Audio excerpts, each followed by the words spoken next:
Graça e paz, coração de todos vocês. Estamos num tempo de adoração, um tempo de louvor. E esse domingo, de uma forma especial e singular aqui na igreja, nós vamos ter um tempo de louvor com um coral, onde nós vamos ter um musical chamado Exaltando o Rei. Durante todo o tempo de culto que nós vamos ter aqui, nós vamos ter algumas palavras de reflexão, mas também Deus vai falar muito através dos louvores que será entoado pelo coral. Então, acalma o teu coração, aquieta esse tempo no coração para se conectar com Deus, para ouvir o sussurrar de Deus através das reflexões e principalmente através dos louvores. Nessa primeira parte do musical, nós vamos falar de adoração. Porque é para isso que eu e você nós estamos aqui. Nós viemos aqui esta noite apresentar a nossa adoração ao Senhor. Adorar a Deus. Esse é o motivo de estarmos aqui. Mas o que é adorar a Deus? Nós somos chamados muito mais além do que apenas reconhecer a presença de Deus, muito mais do que reconhecer a existência de Deus. Nós fomos chamados para adorar, e a vida do ser humano ele só tem sentido quando ele reconhece Deus e o adora como Deus. O adora como Deus. Adorar aquilo que você não conhece, não é adoração, é idolatria. Por isso que a adoração está ligado diretamente a conhecer aquilo que você adora. Ser cristão não é ser fanático, ser cristão não é ser idólatra, ser cristão é ser adorador de Deus, porque conhecemos a Deus e ao Filho dele, Jesus Cristo.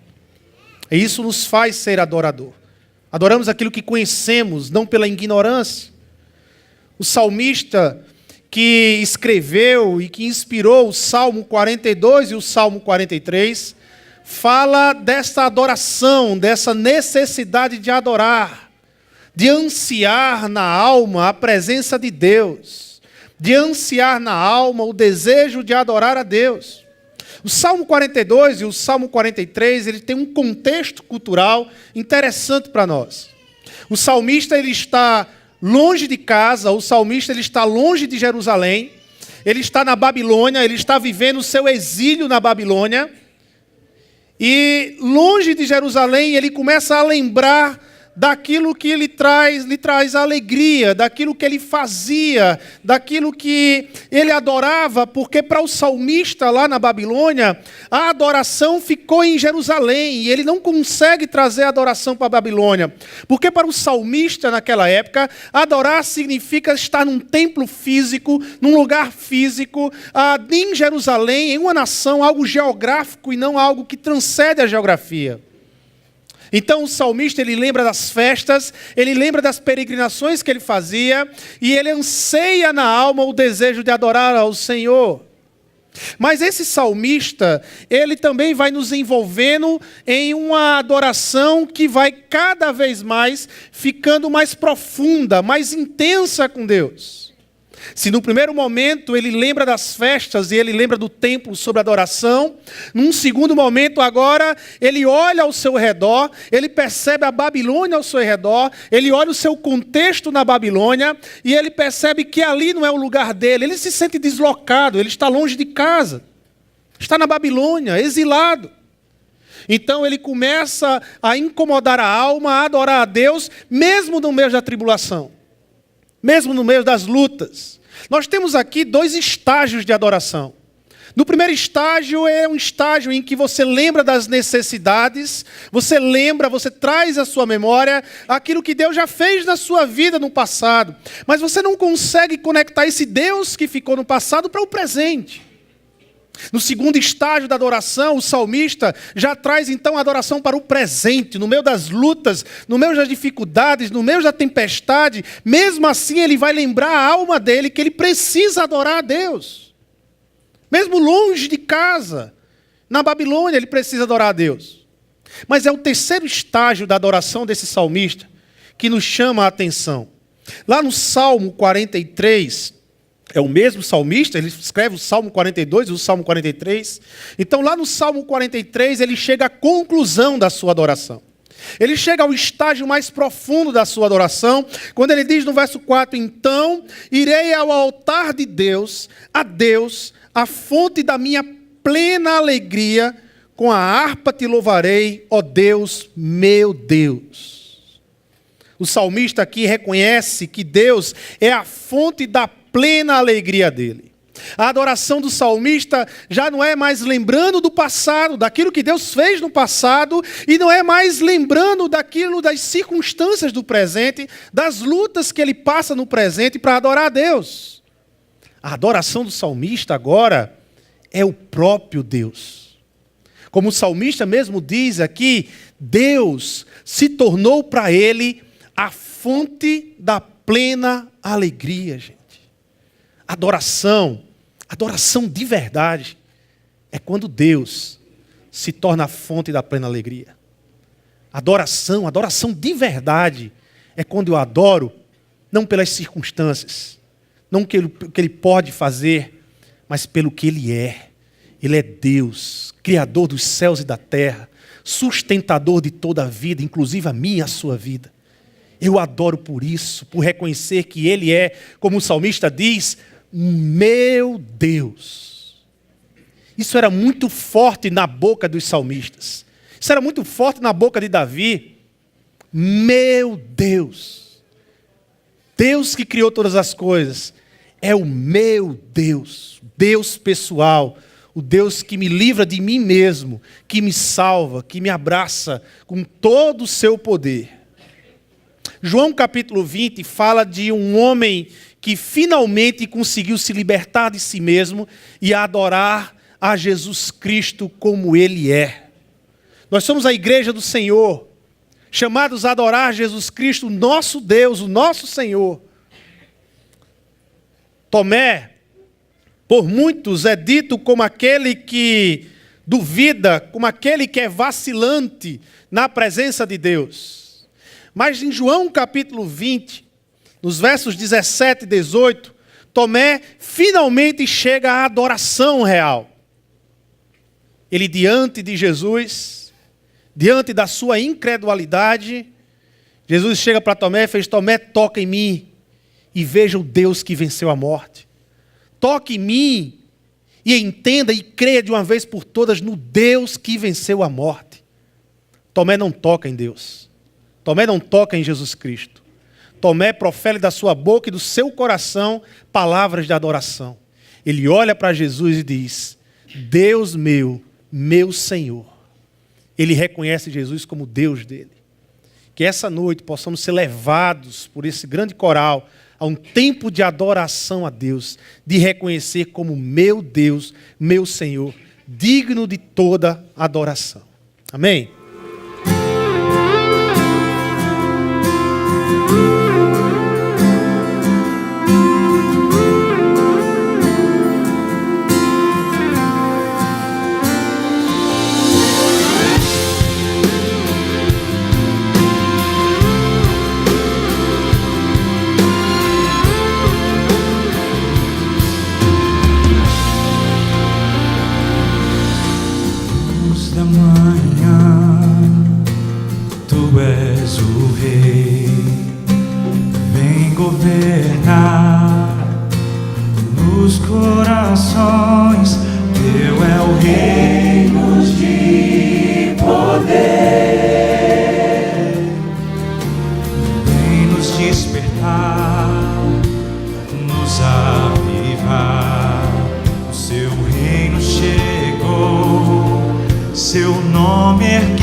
Que no trono está.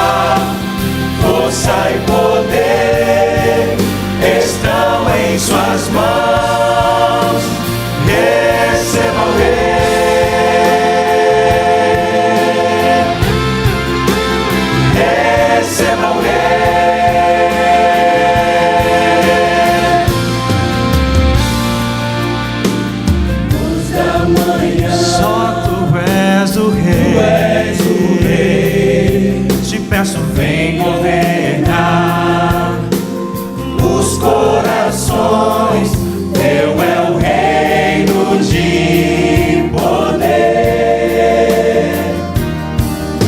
Foi nos despertar, nos avivar, o seu reino chegou, seu nome erguerei, ouve a nossa adoração.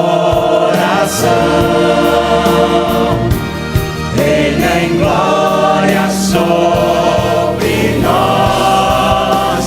Receba o Rei, receba o seu poder. Venha adorar e declarar louvores ao Rei que no trono está. Força e poder estão em suas mãos. Receba o Rei,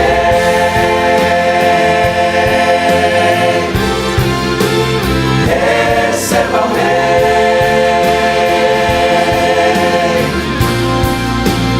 receba o Rei,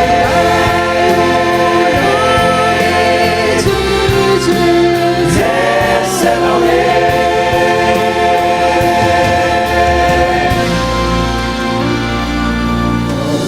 Nossa adoração, seja exaltado, reina em glória sobre nós.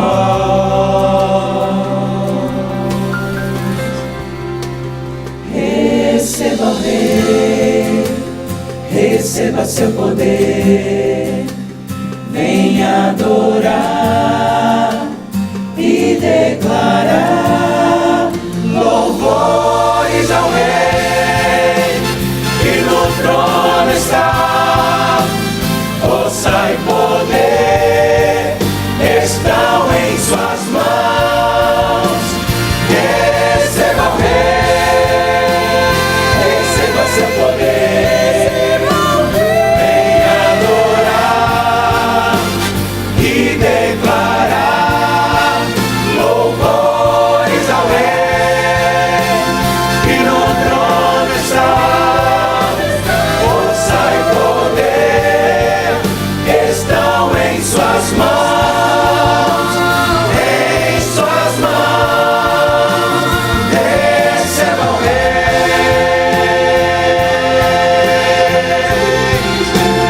receba o Rei,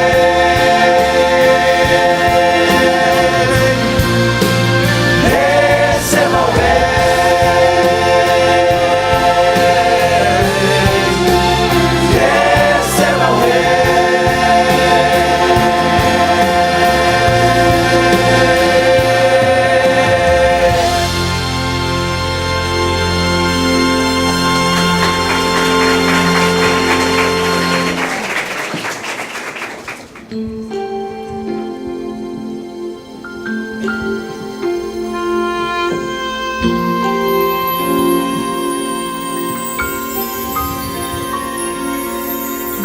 Nada se compara a ti, Deus. Não existe outro igual. Tu és Senhor. Somente a ti darei louvor.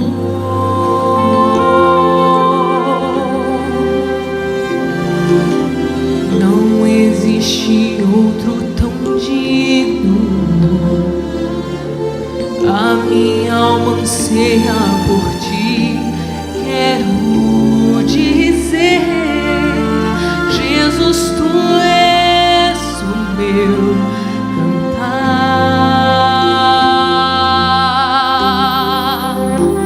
Ofereço a ti minha vida, louvarei ao Rei que me salvou. Amor me constrange, teu cuidado está sobre mim, me cercas, com o teu cuidado me acalma, vou erguer minhas minhas mãos, pois tu és eterno. Sou tão grato por tua grandeza, tua misericórdia me traz vitória. Estou maravilhado com teu poder, Senhor. Eu vou te adorar.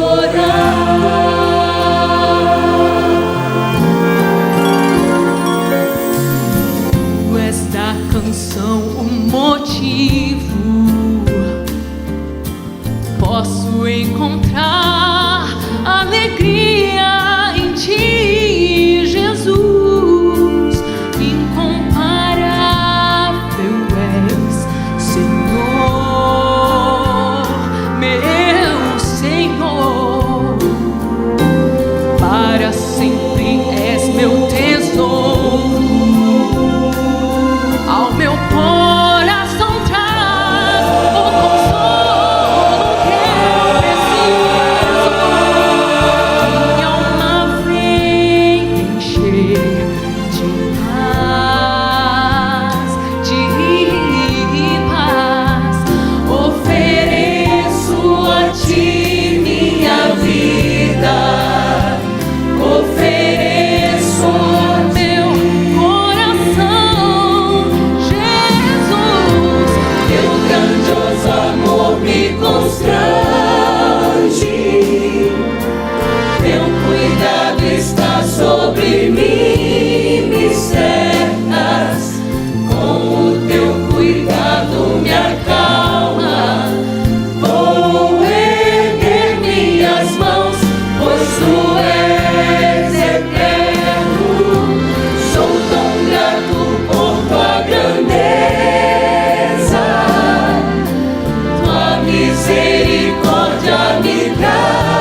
eu vou mal, que seguro estou, sempre em tuas mãos.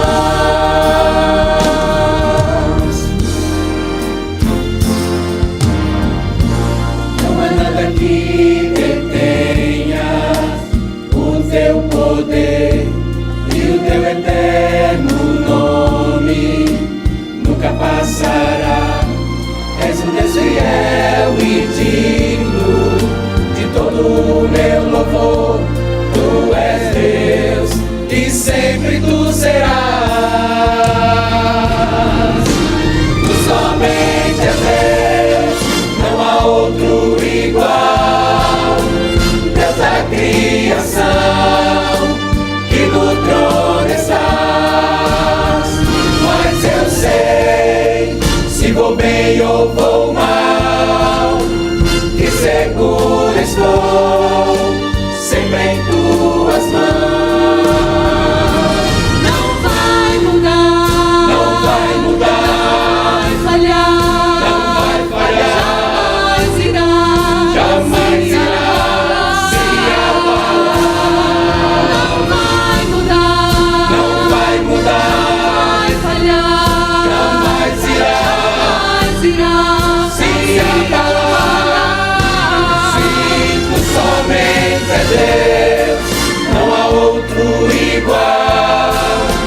Deus da criação, que no trono estás.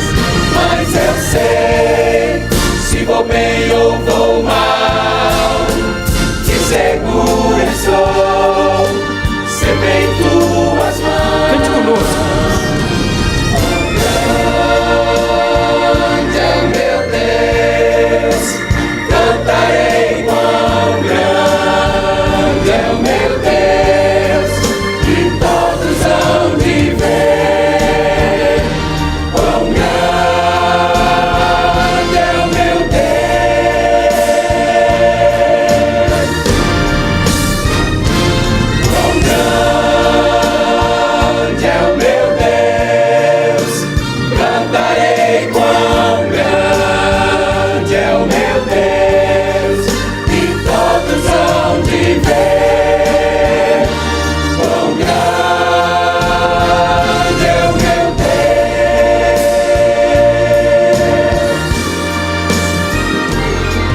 Por gerações ele é, o tempo está em suas mãos, o começo e o fim, o começo e o fim. Três se formam em um, Filho, Espírito e Pai, Cordeiro e Leão, Cordeiro e Leão. Quão grande é o meu Deus, cantarei quão grande é o meu Deus, e todos hão de ver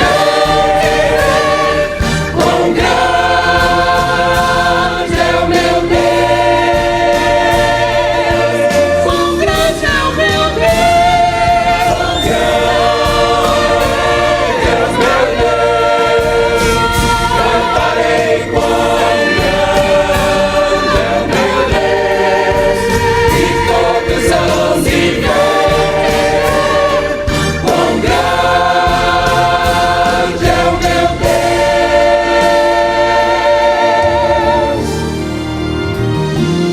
quão grande é o meu Deus, cantarei quão grande é o meu Deus, e todos hão de ver quão grande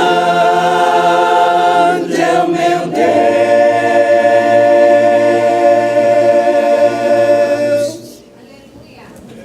É um prazer perceber o cuidado de Deus com a nossa igreja, ver o cuidado de Deus com a nossa vida espiritual, de nos oferecer um musical como esse, de nos dar a possibilidade e o privilégio de pararmos um pouco, de sairmos um pouco daquilo que nós já estamos acostumados no domingo, para ter um tempo de edificação e de sermos abençoados através das músicas. E de um musical chamado Exaltando o Rei. E quando a gente para pensar em exaltação ao Rei, em pararmos a nossa vida, em refazermos a nossa agenda, para que tenhamos uma vida de dedicação a exaltar ao Senhor, nós não podemos deixar de pensar naquilo que o salmista diz, lá no Salmo 116, verso 12, onde ele diz: que darei eu ao Senhor por todos os benefícios que Ele me tem feito.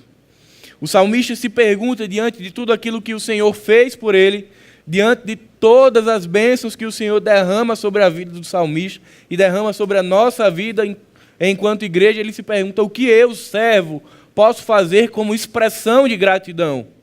E aí a gente volta para a proposta do nosso musical. O que é que nós, enquanto igreja, podemos fazer para agradecer ao Senhor, exaltá-lo, bendizê-lo, honrá-lo e glorificá-lo? Esse era o grande anseio, a grande dificuldade do salmista tentar dizer: eu preciso fazer algo para expressar a gratidão pelo que o Senhor tem feito. E nós, enquanto igreja, hoje nós sabemos as formas de expressarmos a nossa gratidão a Deus.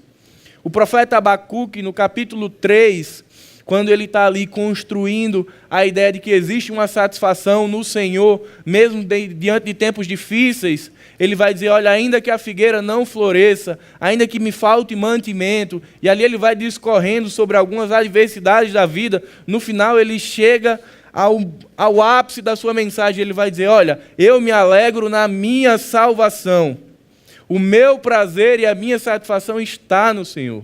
Então aquilo que é o oxigênio da nossa exaltação é o próprio Deus, é o sacrifício de Jesus por nós. É isso que nos motiva a dia após dia estarmos diante da cruz, louvando e engrandecendo o nome do Senhor e abrindo o nosso coração para que Ele encha a nossa vida. No Salmo 30, o salmista vai dizer: mudastes o meu pranto em dança e a minha veste de lamento mudastes para a veste de alegria, para que o meu coração cante louvores a ti e não se cale. Senhor meu Deus, eu te darei graças para sempre. Não perder de vista o sacrifício de Jesus é o combustível que nos alimenta a sermos adoradores do Senhor. É entender que por mais difícil a situação em que estejamos vivendo, o Senhor continua perpetuamente ao nosso favor. E aí eu queria convidar os irmãos, não precisa abrir a Bíblia, mas ao texto de Romanos, capítulo 8, quando o apóstolo Paulo vai dizer lá no verso 35, o que nos separará do amor de Cristo? Serão aflições ou calamidades, perseguições ou fome, miséria, perigo ou ameaças de morte? Como dizem as Escrituras, por causa de ti enfrentamos a morte todos os dias, somos como ovelhas levadas para o matadouro, mas apesar de tudo isso, somos mais que vencedores por meio daquele que nos amou. Amém? Podemos dizer, enquanto igreja, que somos mais do que vencedores, que por mais difíceis e adversas que sejam as situações, o Senhor Ele nos habilita a passar por elas. No capítulo 7 de Romanos, Paulo começa a falar de uma tensão vivida dentro da igreja e dentro da nossa vida cristã, que é a luta entre uma vida no Espírito e ainda uma vida que sofre pela presença do pecado. E ele começa a construir essa teologia de uma vida no Espírito que se contrapõe a uma vida na carne. E aí quando ele chega no capítulo 8, o que muitos estudiosos consideram como sendo o clímax do escrito de Paulo em Romanos, como sendo a mensagem central do Evangelho de Paulo aos Romanos, ele vai nos trazer, a partir do verso 1, a grande realidade de uma vida vivida no Espírito. E mostrar que o Senhor nos habilita a viver essa vida, não porque somos fortes, mas porque é o Senhor quem luta conosco e pela sua presença na vida da igreja e na nossa vida. A partir do verso 18 ao 30, Paulo começa a discorrer sobre uma teologia quanto à glória futura. E a dizer: olha igreja, olha você que entregou sua vida a Jesus. O grande presente de Deus ele foi dado na cruz do Calvário, mas a sua compreensão total está guardada lá no futuro. O presente de Deus está reservado na eternidade. Ele não nos vai dar algo nesse tempo presente, isso é graça. Ele pode nos dar, mas o presente que nos foi garantido, ele está lá na eternidade. E ele vai falar do verso 18 ao 30 dessa realidade para os romanos e dizer, olha, olhem para o futuro, não fiquem presos ao agora, porque o bem de Deus, o favor do Senhor está guardado para vocês e foi garantido por Jesus. E é interessante que a mente de Paulo vem desenvolvendo aqui um raciocínio teológico profundo, mas chega um momento, a partir do verso 31, onde eu fico espantado com o que acontece com Paulo. Muitas vezes a gente estuda teologia, aprende algumas coisas, mas algo acontece com Paulo. E aqui eu não queria olhar para o texto de Romanos na sua mensagem. Eu queria olhar para o que acontece com Paulo, com o homem. Ele discorrendo teologicamente, mas ele para e ele olha para o Deus ao qual ele serve e ele entra num estado de espírito ou numa disciplina espiritual chamada contemplação ou meditação. Paulo para a sua vida, ele para de discorrer sobre o que ele vinha falando disso. Olha o tamanho do Deus, a magnitude do poder de Deus e o tamanho dessa graça que me foi apresentada e que me tomou por inteiro. E o que eu queria que nós nessa noite, nesse tempo, nós lembrássemos que assim como Paulo, ele foi ali chamado pela graça e pelo poder de Deus a dizer, Paulo, para, e agora contempla. E Paulo passa a escrever poeticamente, do verso 31 ao 39, sobre quem é Deus para ele. Paulo silencia o seu espírito e aquieta a sua alma para apenas contemplar o Senhor e perceber a dimensão do Deus que ele serve. E eu gostaria que nessa noite nós pudéssemos orar e levar o nosso espírito e o nosso coração à necessidade de, assim como Paulo, nos espantarmos com Deus. De ainda hoje, depois de alguns anos de caminhada, pararmos e olharmos o que Deus tem feito na nossa vida e ficarmos espantados com o tamanho do Deus que nós servimos. Para que nós possamos entrar num processo onde o mundo já não faz mais barulho, os problemas já não fazem mais tanto sentido, porque nossos olhos estão fitos no Senhor e na sua grandeza. Essa é a minha oração, que o musical ele nos estimule a pararmos e olharmos para o tamanho do nosso Deus e percebermos que nada, nenhuma outra coisa pode se comparar ao tamanho do Deus que eu e você servimos. Frederic Faber vai dizer, só sentar-se e pensar em Deus. Ah, que júbilo isso dá! Pensar o pensamento, o nome respirar. Na terra, bem-aventurança maior não há. Que o Senhor possa permitir que nós ouçamos a voz do Criador. Porque em meio a tanto barulho da nossa vida, existe uma voz que ressoa mansamente no meu e no seu espírito. E essa é a voz do Senhor. Queria convidar a igreja a orar, e esse será um tempo de adoração, de exaltação ao Senhor através das nossas ofertas. A Bíblia vai nos ensinar diversas formas de exaltarmos ao Senhor, de o adorarmos. Seja com meditação, oração, jejum, estudo, submissão à palavra, mas uma delas também é ofertarmos aquilo que o Senhor tem nos dado. E esse é um tempo nosso, um tempo da igreja, de nós exaltarmos ao nosso Deus com os nossos dízimos e ofertas. Então vou orar agradecendo ao Senhor por esse tempo abençoado na nossa igreja, do musical, e os irmãos que irão nos ajudar com a recolha dos dízimos e ofertas. Pai amado, Pai bendito, muito obrigado, Senhor, porque a Tua graça se revelou até nós, nos alcançou e nos salvou, Senhor. E por isso nós estamos aqui, enquanto povo, filhos Teus, Pai, dignos de adorar. Éramos antes trapo de imundície, mas hoje somos chamados de filhos, de amigos de Deus. E nós queremos Te agradecer por isso, Pai.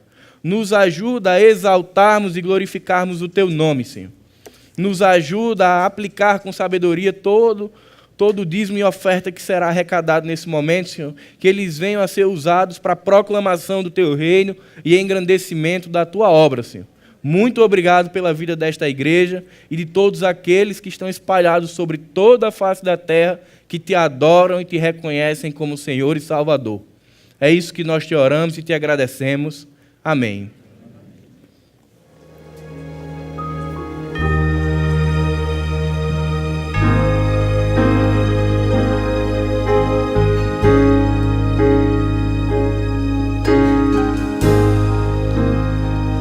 Esse é o meu respirar, esse é o meu respirar. Teu Santo Espírito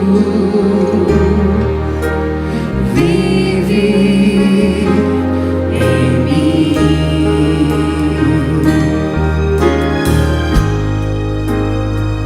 e esse é o meu pão,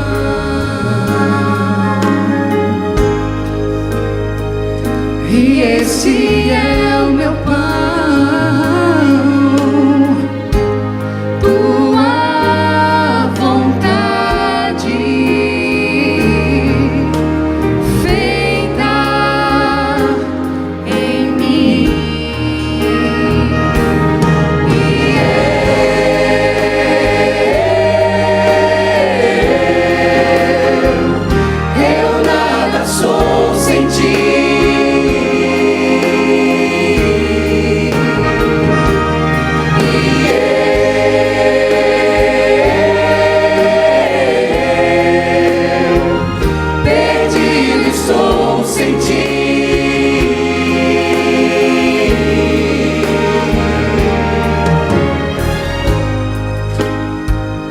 Esse é o meu respirar,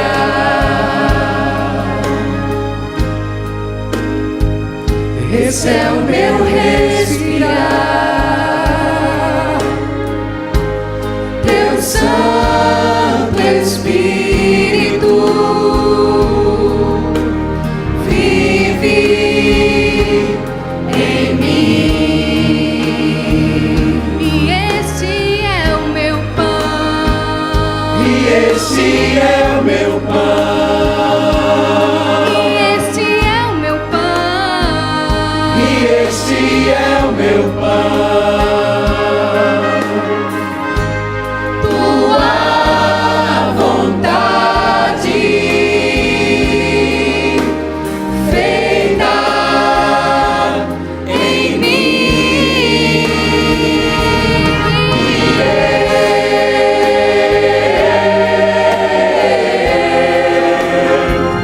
eu nada sou sem ti.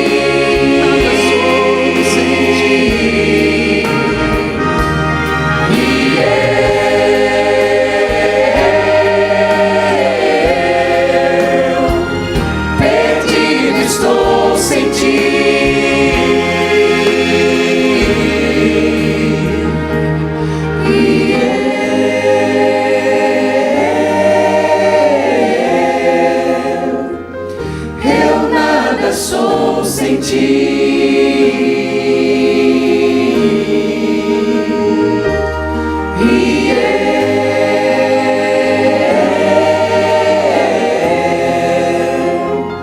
perdido estou sem ti,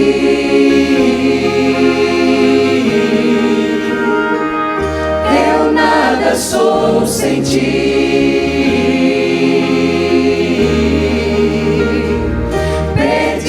Estou sem ti.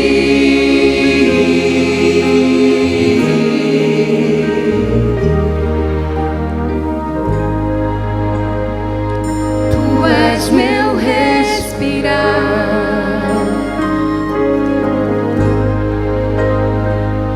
tu és meu respirar.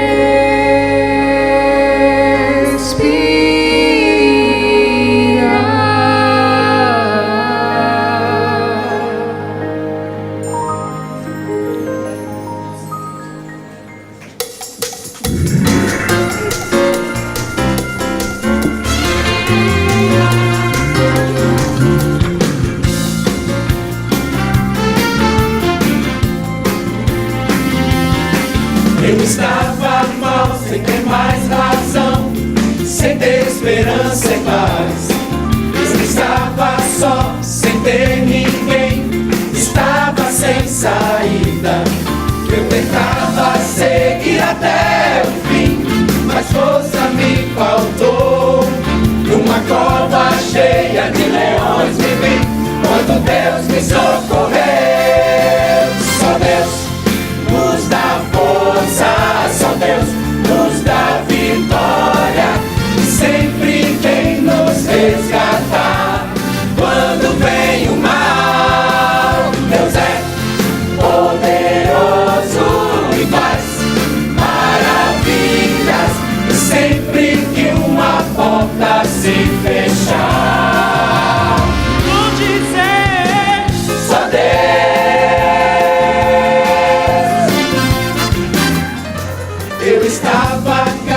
caminhando assim, sem rumo a naufragar. Toda fé em me erguer estava a me afogar.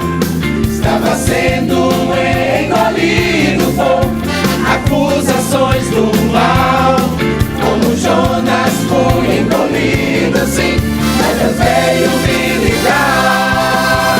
Só Deus nos dá força, só Deus nos dá vitória, e sempre vem nos resgatar quando vem o mal. Deus é poderoso e faz maravilhas, e sempre que uma porta se fechar, vou dizer só Deus pode transformar você num grande vencedor. Como Paulo, ele libertou, livrando da prisão. E você faz em nós, seu poder nos dá. Só basta crer que poder verá.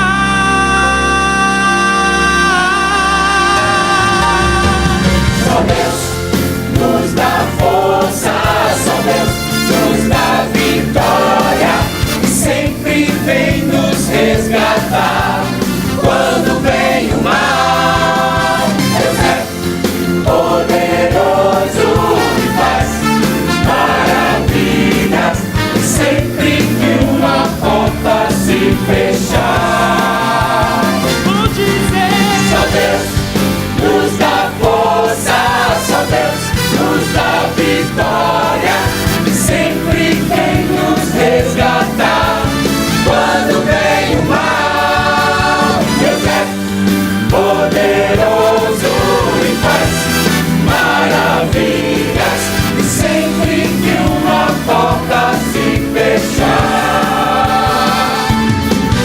e sempre que uma porta se fechar, e sempre que uma porta se fechar, vou dizer, só Deus,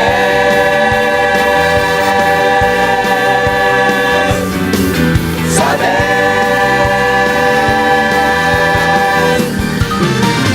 vou dizer, só Deus.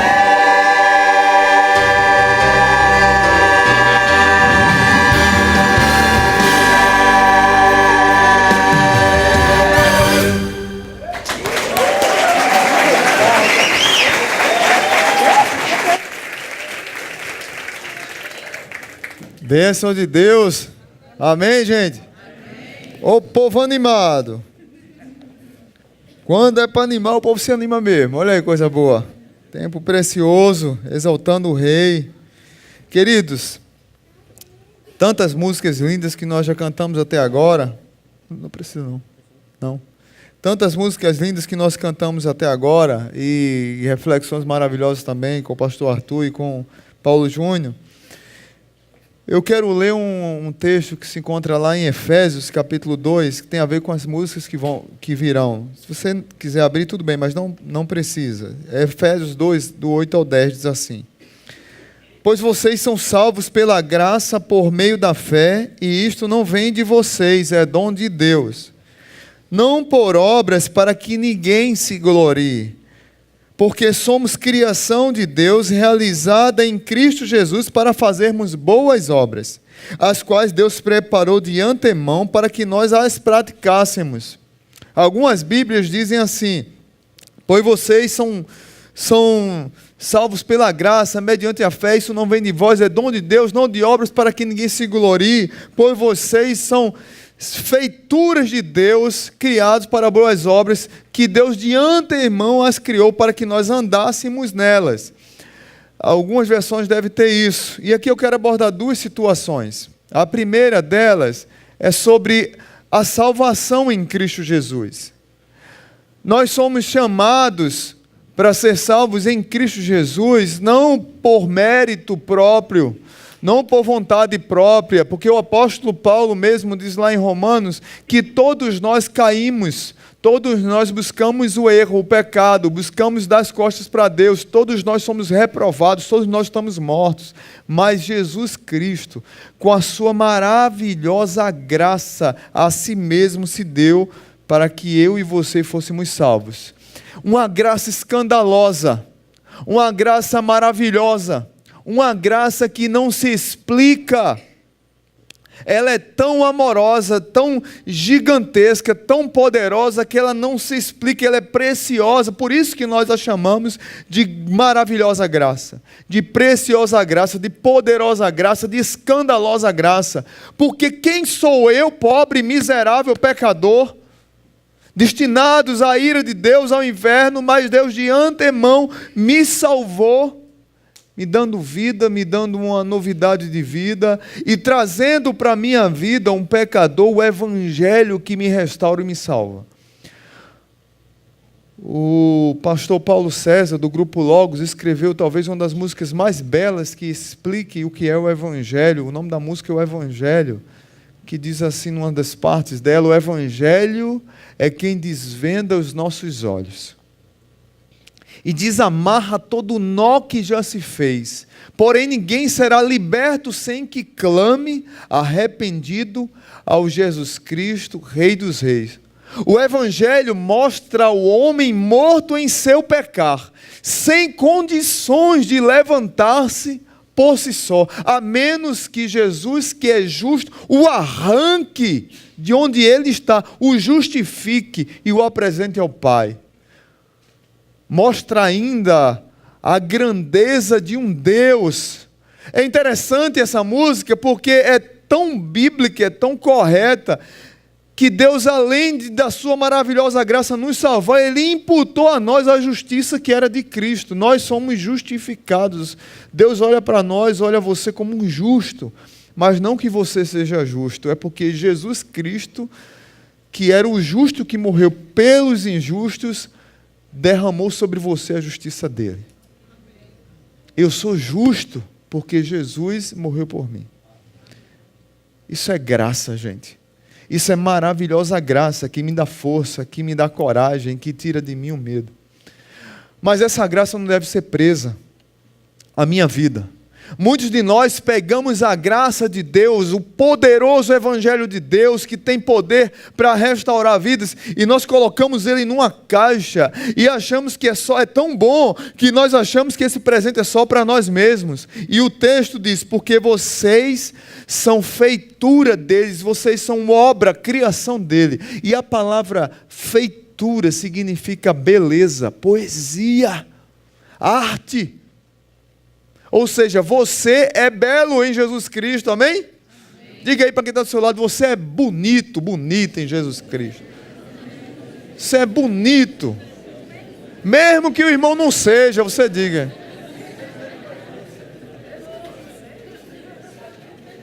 Até um flamenguista é bonito, não é, Wesley? Só Jesus que faz isso, gente. Porque tem gente que a gente sabe que é desprovido de beleza, né? Mas em Jesus nós somos poesia. Já pensou?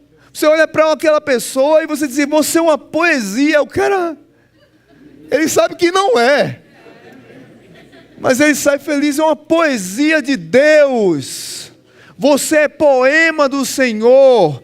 Por quê? Para que esse evangelho seja expandido, para que o perfume de Cristo chegue às narinas daqueles perdidos que precisam, para que a graça de Deus alcance outro, porque ela lhe alcançou também.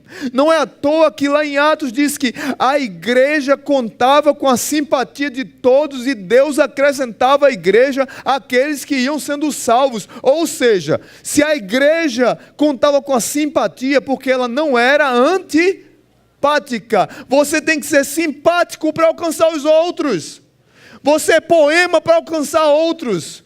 Você é o bom perfume de Cristo para que o evangelho seja expandido, para que a graça de Deus arranque outras pessoas da perdição. Nós somos chamados para isso. O evangelho não é só para a gente.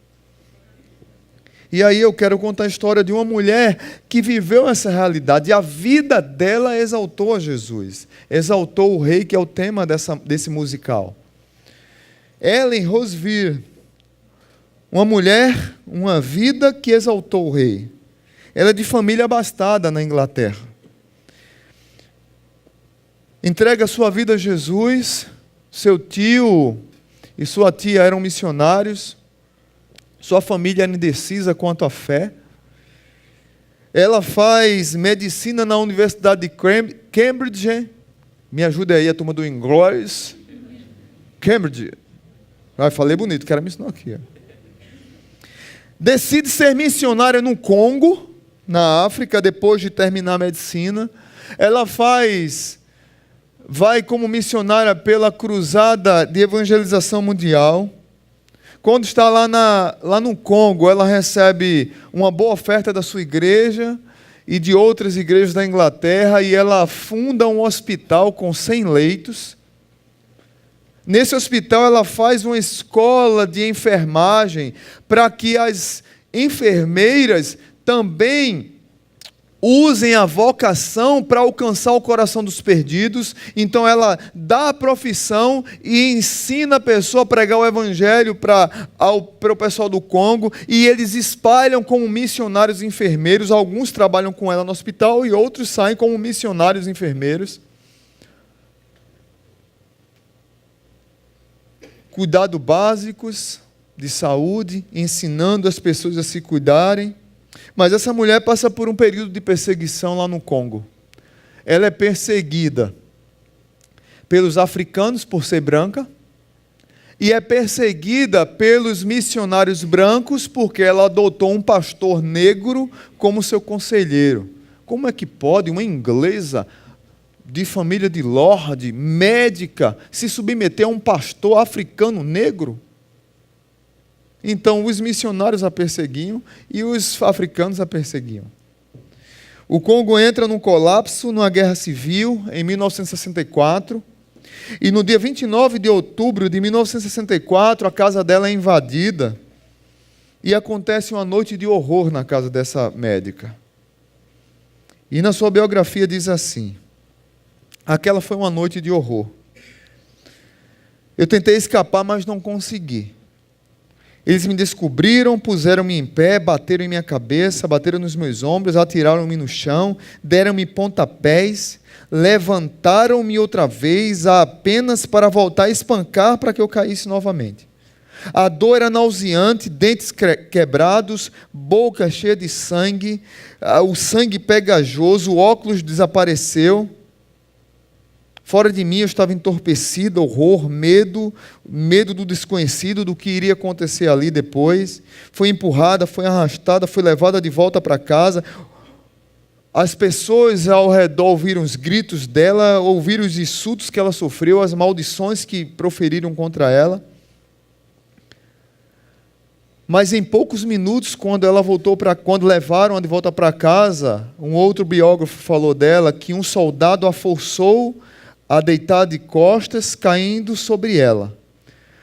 Ela tentou resistir, lutou bravamente, mas não teve forças, apesar de ter gritado várias vezes. E ali aconteceu um ato brutal de estupro, e foi realizado, ela diz com as próprias palavras, que foi com um vigor animal e sem misericórdia. Nesse momento, Ellen fez a oração que Jesus fez na cruz do Calvário: Deus meu, por que me desamparastes? E no mesmo momento ela tem uma visão de Cristo dizendo para ela: Ellen, essas feridas não são apenas suas, são as minhas feridas também. A dor que você está sentindo não é apenas a sua dor, também são as minhas dores. A missão pega a Helen, manda de volta para a Inglaterra. Ela passa quase 1 ano internada, sendo tratada, recuperando dos traumas. Teve que refazer toda a dentição dela. Fratura nos ossos, machucões. a cura psicológica. Imagine o sofrimento dessa mulher.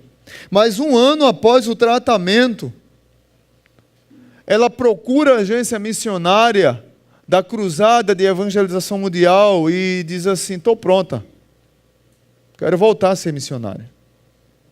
E o pessoal disse: tudo bem. E ela disse: mas eu quero voltar para o Congo. E o pessoal disse: está louca? Talvez seja o que você dizia, talvez seja o que eu diria. Voltar para o Congo, depois de tudo isso que você passou, ela disse: eu quero voltar para lá, porque Deus me chamou para lá, porque Deus tem um projeto para aquele povo, porque Deus colocou o perfume dele na minha vida para eu perfumar aquele povo. E o pessoal disse: nós não vamos mandar você para lá. Ela disse: se vocês não me mandarem para lá, eu vou por minha conta. E ela foi, liberaram ela, né? Ela foi pela missão, cederam. Ela chega no Congo, ela reconstrói o hospital que tinha sido destruído na Guerra Civil. Só que o novo hospital foi reconstruído com 240 leitos. Ela volta com a escola de enfermagem, só que agora ela põe outra escola de paramédicos. Foi essa mulher que disse uma frase conhecida no meio cristão: se Cristo morreu por mim, nenhum sacrifício que eu faça por Ele pode ser grande demais. Numa geração de crentes medíocres, que não entendem a graça e de que não usam a sua vida para glorificar a Deus e para que a graça chegue nos outros, essa frase cai muito bem como uma luva. Se Cristo morreu por mim, nenhum sacrifício que eu faça por Ele pode ser grande demais. E ela diz: sabe qual é o maior problema dos cristãos? O maior problema dos cristãos é que eles não querem apenas Jesus. Eles querem Jesus e mais alguma coisa. Não é que ela era uma mulher omissa, não é que era uma mulher inerte, até porque ela era médica, ela estudou para ser médica. Ela corria atrás da vida. Mas ela entendia que a maior missão dela era glorificar Cristo. A coisa mais importante que ele precisava na vida era Cristo. E Cristo bastava e as demais coisas seriam acrescentadas. E ela, satisfeita com Cristo, ela continuou fazendo a missão. O problema é que os cristãos querem Cristo e dinheiro. Querem Cristo e status, querem Cristo e notoriedade na sociedade, querem Cristo e querem poder. Eles não querem apenas Cristo para que as outras coisas sejam acrescentadas. Eles querem Cristo depois das outras coisas. Precisamos voltar os olhos para aquele que deu a vida por nós e nos convidou para as boas obras nele. A convicção dessa mulher e o amor dela pelas almas perdidas me constrange. Me constrange a continuar no ministério, a continuar sofrendo muitas vezes pela causa de Cristo. Me constrange a desafiar você a entender que você serve a Deus por causa do poder e da maravilhosa graça de Deus, porque tem algo muito maior que nós vamos receber no futuro. Porque Deus nos prometeu coisas boas e nós vamos desfrutar. Muitas vezes não é nesse momento aqui nessa terra, mas é na presença dele. Hebreus capítulo 10, verso 23 diz que nós devemos guardar firmemente a esperança da fé que professamos, pois podemos confiar que Deus cumprirá as suas promessas. Você está aqui nessa noite, saiba que você foi ganho pela maravilhosa graça do Senhor, para que você seja um poema, para que transmita a maravilhosa graça do Senhor, e que você lá no futuro vai desfrutar das promessas daquele que não mente. Então, meu desafio para você: tenha esperança e tenha fé para viver nessa vida. Medite nas canções que nós vamos cantar agora, que tem tudo a ver com o que nós falamos. Que Deus abençoe sua vida.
preciosa a mim.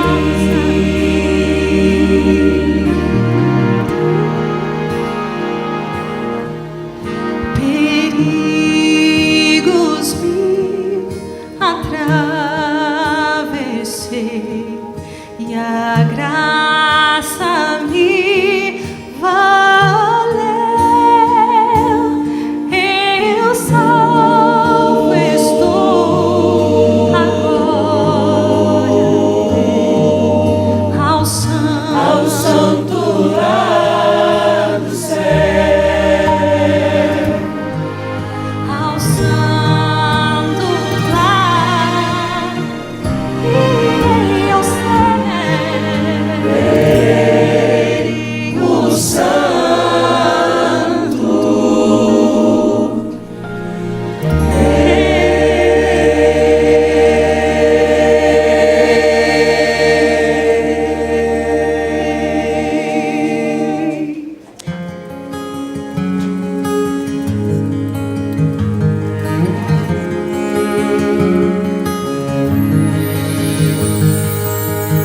Quando chega amanhã, tua graça invade-me. Com o meu coração quero agradecer.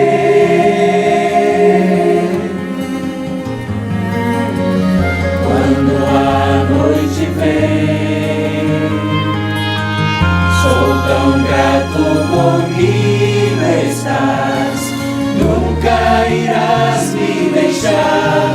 Eu creio em ti, creio em ti. As promessas do Senhor são reais, nunca vão falhar. Pela fé posso ver tudo acontecer. Eu ergo os meus olhos a ti. As promessas do Senhor são reais, nunca vão falhar. Quando fraco estiver, fortalecem minha fé, e todas irão se cumprir. Promessas do Senhor. Elas trazem conforto, força e cura, dão esperança, me dão vitória, poder e vida, muita alegria. Eu creio em ti, creio em ti. Elas trazem conforto, força e cura, dão esperança, me dão vitória, poder e vida, muita alegria. Eu creio em ti, creio em ti.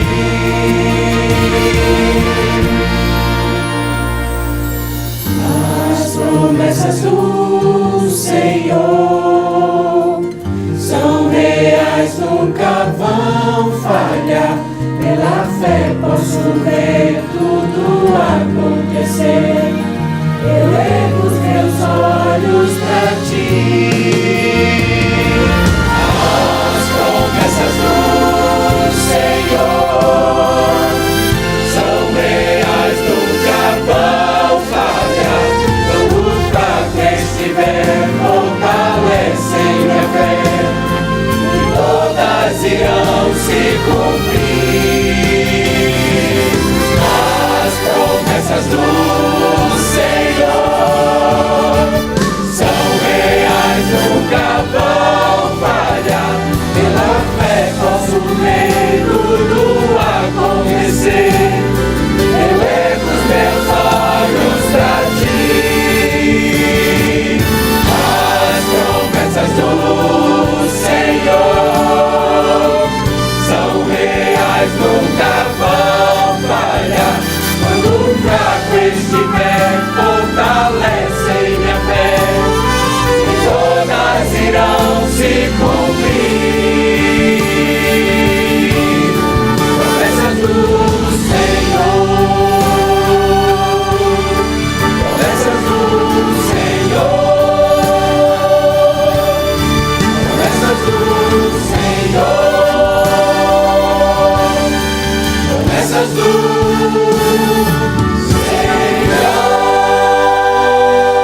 Queridos, tempo precioso, né?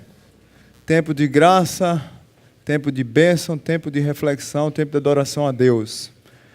Deus abençoe vocês, viu? Parabéns mesmo. Maestro Eliseu, que Deus abençoe. Ana Paula, cadê Ana Paula? Regendo aqui hoje, também que Deus abençoe. Todos vocês, o tempo que se dedicaram. A Isa, a Jéssica, a Patrícia Odila não pôde, o Mateus, Joás, a família, eu ia dizer a família Lima, né? Dos cantores aqui, cantando aqui. Foi um tempo precioso. Esses amados merecem uma palavra de gratidão, né? Bem bonita, bem bonita.